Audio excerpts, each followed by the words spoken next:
Denmark will check tankers that pass through the straits without Western insurance. The Financial Times write about this, citing officials in Brussels. The main route for Russian oil supplies is still the Baltic Sea and the Danish Straits. Tankers carrying hundreds of thousands of tons of Russian oils pass through them every day.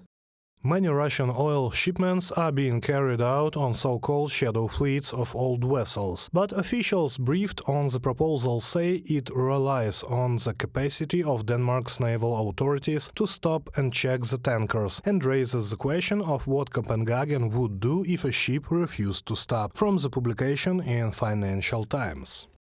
Since the summer of 2023, Russia has started shipping oil to Asia via Arctic waters. By the beginning of September, according to Rosatom, up to 500,000 tons of oil were transported by this road. According to High North News, Russia mainly transports oil through Arctic to China. According to experts, this volume of oil shipment from Russia to China or other Asian countries via the Arctic is unprecedented, despite the fact that the remoteness of the Arctic and the extremely harsh climatic conditions pose a significant risk to tankers.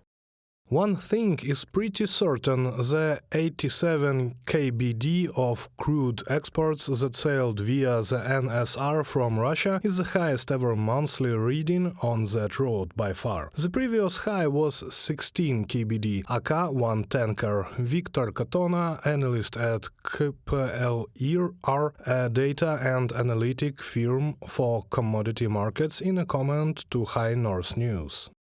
The EU's 12th package of sanctions against Russia may include measures to strengthen control over compliance with the cap of Russian oil prices. The price cap of $60 per barrel introduced by the G7 countries came into force in December 2022. However, Russian oil is often sold more expensive, around $80 per barrel, the Financial Times says. Brussels plans to announce new restrictions in coming days. We are finalizing the last details of this package. It will be drawn up by a Council decision, which will then approve the relevant decisions, and a Council regulation, which will provide guidance to Member States on how to implement these decisions. Josep Borrell, High Representative of the European Union for Foreign Affairs and Security Policy, after a meeting on the EU Foreign Affairs Council in Brussels.